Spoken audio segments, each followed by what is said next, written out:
All right, welcome to the Explainer.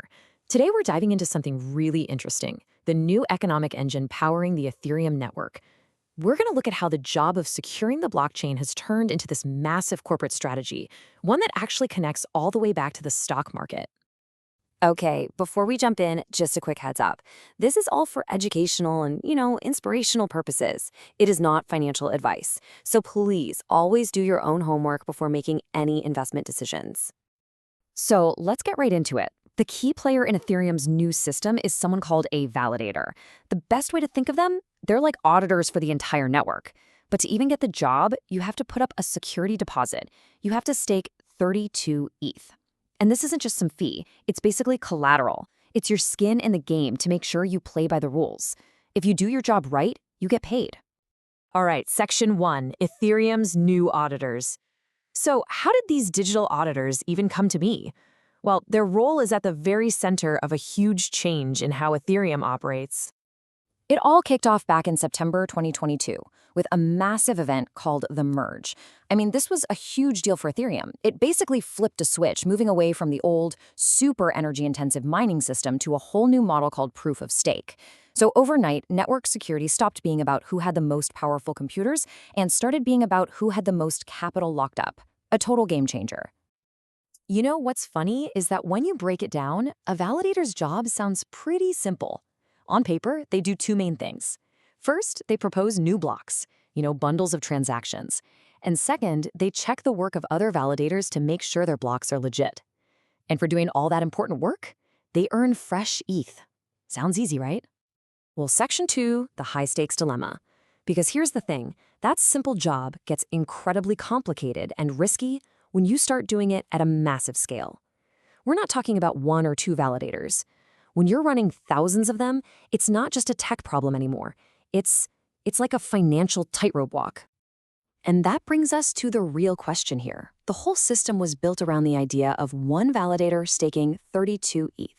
But what happens when a single entity, one company, is responsible for thousands or even tens of thousands of them?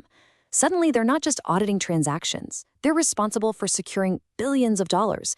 The whole risk equation just gets thrown out the window. For these huge operators, the risks are just massive, and they come in a few flavors. First, there's the scariest one, slashing. This is where a simple mistake, a misconfiguration, a bug, can cause the network to literally destroy a chunk of your staked ETH as a penalty. Poof, gone. Then you've got simple downtime. If your server goes offline, you're not earning anything. But maybe the biggest risk of all is centralization. Think about it. If almost everyone is running their validator on, say, Amazon Web Services, what happens if AWS has a major outage? You've created a single point of failure that could take down the whole network. That's a huge problem. Okay, Section 3, BitMine's digital fortress. So this exact dilemma is the problem that one company, BitMine Immersion, is trying to solve. And instead of just, accepting these risks, they're taking a completely different approach. They've decided to build their own solution from the ground up. And believe me, they have a very good reason to be so careful. BitMine says it holds the world's largest ETH treasury. We're talking about roughly 3.63 million Ether. When you're sitting on a pile of assets that big, the standard off-the-shelf solutions, they just aren't going to cut it, not even close. So what's their answer? It's something called MAVAN, which stands for the Made in America Validator Network. Now, this is not something you can just go out and buy. It's a completely custom-built system and infrastructure designed specifically for them, from scratch. The whole point is to give them absolute control, maximum security, and top performance for their own assets. And they're planning to launch it in early 2026. And this really shows you the night and day difference in strategy. See, most people who stake use public pools or shared services. That means you're relying on someone else's hardware, someone else's security. You're basically accepting third-party risk. MAVAN is the exact opposite. It's a completely private, controlled environment that they built themselves, specifically to get rid of those risks we just talked about. I mean, it's the difference between renting a public storage unit and building your own Fort Knox. Which brings us to our final section, Section 4, from blocks to dividends. This is where it all comes together.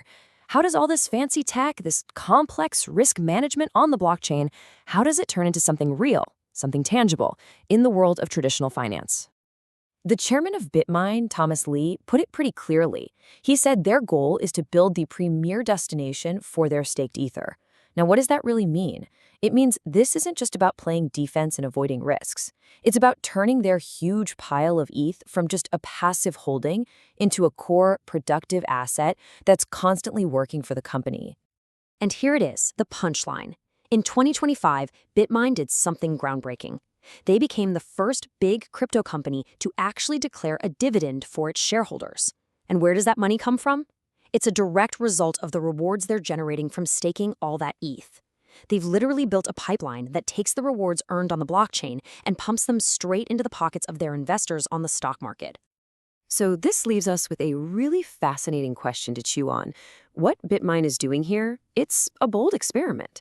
They're trying to prove that you can take the super technical, sometimes chaotic world of blockchain security and transform it into something simple and familiar, traditional shareholder value. Whether they succeed or fail, what they're building could really open the door for a whole new way of thinking about crypto as an investment.